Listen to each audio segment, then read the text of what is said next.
Seeds sown in fire. உங்களுக்கு மிக பரிச்சயமான விஷயம்தான்.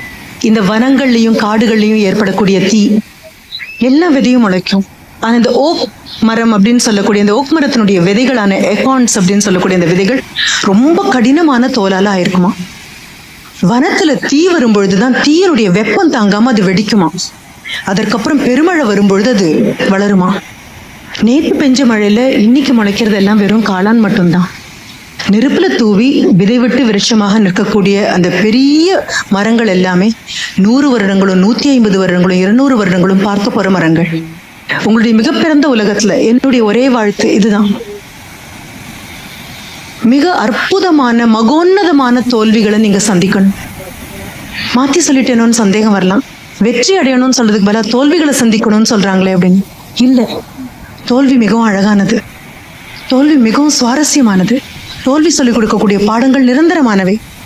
தோல்வி மாதிரி வெற்றிக்கு பாடம் சொல்லிக் கொடுக்க தெரியாது. வெற்றி போதை தரும், வெற்றி கிளுகிழுப்பு தரும், வெற்றி கிளர்ச்சி ஓட்டும், வெற்றி கால வழுக்கி விட்டுடும். பயம், தோல்வி ரொம்ப பெரியது. தோல்வி அடையணும்னு முறை இருக்கு. இன்னார்கிட்ட தோல்வி அடையணும்னு முறை இருக்கு. அந்த தோல்வி உங்களுடைய தோல்விகள் அற்புதமான தோல்விகளாக இருக்கணும். போராடி தோக்கணும், உட்கார்ந்து தோக்கக்கூடாது, ஓடி ஓடி தோக்கணும்.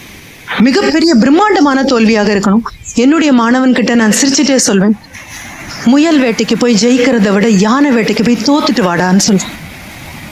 எதை துரத்துறோங்கிறது முக்கியம், எதற்காக துரத்துறோங்கிற முக்கியம். இழந்தோமா வென்றோமாங்கிற வித்தியாசம் இல்லாம முடிந்ததுக்கு அப்புறம் கையில கப்பை கிடைக்க அந்த கோப்பை கிடைக்காட்டா கூட அது முடிந்ததற்கு அப்புறம் மனதுக்குள்ள ஒரு திருப்தி. I have given my best.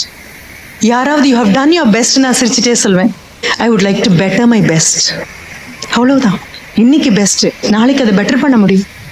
உங்களுடைய தோல்விகள் பெரிதாக இருக்கணும். உங்களுடைய ரைவல் அப்படின்னு உங்க கூட வரக்கூடிய நபர்கள் மிக மகோன்னதமானவர்களாக இருக்கும். அது என்னுடைய ஆசையாகவே இருக்கட்டும், என்னுடைய வாழ்த்தாகவே இருக்கட்டும். யாரை எதிர்த்து நீங்க போராடுறீங்களோ அவங்க பெரிய ஆளா இருக்கணும். பல நேரங்கள் எனக்கு ராவணனை நினைச்சு கூட ஒரு சந்தோஷம் உண்டு. என்ன அப்படின்னா, எவ்வளவு ஒரு மகா பெரிய தலைவனாகவும் எவ்வளவு ஒரு மாவீரனுமாக இருக்கணும்னா படைத்தவரே அவதாரம் எடுத்து அவனை கொல்றதுக்கு வரணும். எவ்வளவு பெரிய வீரமாக அது இருந்திருக்கணும். ஒரு முறை யோசிச்சு பாருங்களேன். நான் குரூப் டிஸ்கஷன் சாஃப்ட் ஸ்கில்ஸ் சொல்லிக் கொடுக்கும்போது குரூப் டிஸ்கஷன் அப்பெல்லாம் சொல்லுவேன், ராவணனா பிறந்தா ரொம்ப வசதி. குழந்தைங்க ரொம்ப ஆச்சரியமா நிமிந்து பார்ப்பாங்க. குரூப் டிஸ்கஷனுக்கு யாரையும் கூப்பிடவே வேண்டாம், 10 தலையும் பேசினாலே போதும். ஆனா அந்த 10 தலை அப்படிங்கிறது எவ்வளவு பெரிய விஷயம். பார்வை எவ்வளவு விசாலமானது, எவ்வளவு மகோன்னதமான ஒரு எதிரியாக இருக்கணும். ஆக நமக்கு கிடைக்கக்கூடிய எதிரிகள் எல்லாம் நல்ல எதிரிகளாக இருக்கட்டும். அன்றாட பிரார்த்தனையாக ஆண்டவங்கிட்ட கேட்க வேண்டியது ஒன்றே ஒன்றுதான், God please take in giving me the best of best rivals. தேர்ந்தெடுத்து கொடுப்பா. ஏதோ போற வரவனெல்லாம் எதிரி ஆக்காதேமா. நிதானமா பார்த்து பார்த்து எனக்குன்னு ஒரு எதிரியை உருவாக்கி கொடு தெய்வமே. என்ன காரணம் தெரியுமா? குமிஞ்சு குட்டுறதுல சுவாரஸ்யமே கிடையாது. எம்பி குட்டணும். என்னை விட என் எதிரி 1/2 இன்ச் உயரமாக இருந்தா அவனை விட 1/2 இன்ச் மேல போற சௌகரியம் ரொம்ப அழகாக இருக்கும். குமிஞ்சு குட்டுறதுல என்ன சுவாரஸ்யம் இருக்கு? உங்களுடைய எதிரிகள் நல்ல எதிரிகளாக வாய்க்க கிடவுது. உங்களுக்குள்ள இருக்கக்கூடிய நல்ல எண்ணங்கள் எல்லாம் கொண்டு வரக்கூடிய ஒரு எதிரியாக வாய்க்க கூடாது. சரி, என் முதுகு பின்னால யாராவது 2 பேர் பேசுறாங்க, அப்போ கூட சந்தோஷப்படுங்க. முதுகு பின்னால் தானே பேசுறாங்க, அவங்களோட இன்னும் 2 அடி முன்னால தானே இருக்கீங்க. 2 அடி முன்னால இருக்க போகத்தானே முதுகு பின்னால பேசிட்டு இருக்காங்க. இல்லைன்னா நம்ம முன்னால எல்லாம் பேசுவாங்க. ஒவ்வொன்றையும் சந்தோஷம் தான் இருக்கு. நான் வேற யாராவுமே உங்களை பார்க்கல. ஆனா இப்படியே எப்பொழுதும் நெகட்டிவா எதுவுமே பார்க்காம பாசிட்டிவா பாக்குறோம், எல்லாமே நல்ல விதமாவே பாக்குறோம் அப்படின்னா அதுல கூட ஒரு பொய் இருக்கு.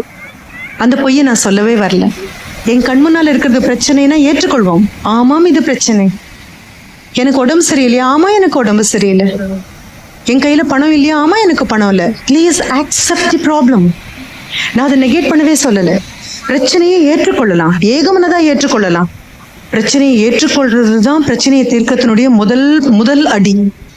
பிரச்சனையை ஏற்றுக்கொண்டதுக்கு அப்புறம் வாட் நெக்ஸ்ட்? இப்படி பார்த்தோம் அப்படின்னா பிரச்சனைகளை சுலபமா நம்மளால அட்டாக் பண்ண முடியும், தாக்க முடியும். என்னுடைய மகன் ஜப்பான்ல இருந்துட்டு வந்த போது ரொம்ப சுவாரஸ்யமான ஒரு விஷயத்தை என்கிட்ட சொன்னான். ஜாப்பனீஸ்க்கு ஒரு தனி குணம் இருக்குமா? என்ன?